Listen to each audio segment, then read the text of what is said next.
Aside from all the big planet action, which of course always has the most influence on the situation overall, today, Thursday the 5th, and tomorrow, Friday the 6th, it all hinges on the continued pressure of a Mercury just coming out of its direct station and the Moon going through Cancer. Although from 26 Libra, Mercury is putting pressure on Biden's Jupiter, I interpret this in relation to the delayed and unresolved vote count, which surely has to keep Joe at least a bit on edge, even if he is solidly in the driver's seat. The Moon going through Cancer, Trump's 12th, has him flailing around, casting aspersions, and gambling on a variety of legal maneuvers with zero merit, so it's all being dismissed.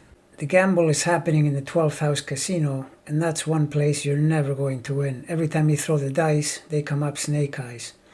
It is close in Arizona and Nevada, but analysis shows the votes yet to be counted are most likely to be Biden favored, and this means those states are almost certain to go for Joe. Meanwhile, in Pennsylvania, the remaining vote appears to be enough to overturn Trump's lead and sooner or later tilt the balance toward Biden. Then there's Georgia, where there's still some chance Biden will catch up and win by a smidgen. All of this has the Orange Menace in a despondent state as he tries to make completely incoherent arguments that the counting must continue in some places but stop in others, while his nutjob lawyer Rudy Giuliani is holding press conferences in which he propagates wackadoodle falsehoods. Overnight and into midday today, the Moon moving through Trump's T-square, which predictably yielded nothing positive, all the counts slowly got worse. And now, as we move toward tomorrow, the likelihood increases we could hear news of the death blow. Overnight, the Moon will square his Jupiter, which isn't helpful, although it might correlate with another one of his crazy overreach statements and/or initiatives that'll go nowhere.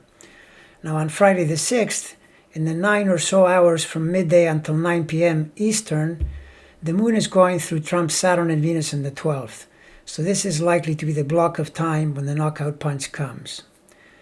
As was correctly mentioned by an experienced astrologer in this channel, the Moon goes through Biden's Jupiter at the same time Trump is getting the Saturn-Venus visit, and this is clearly advantageous for Biden.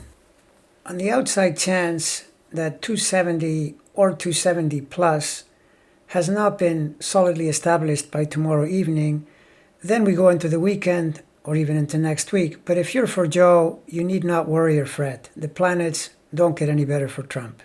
The big ones continue to keep his head in a vice or pin his feet to the ground with an anvil, whichever imagery you prefer. The worst is, of course, Saturn, as it continues to emit a steady no, no way, no how. And Mars is surely agitating him to all hell. So perhaps he's swinging from depression and despondency, Saturn, to smoke coming out of his ears, Mars.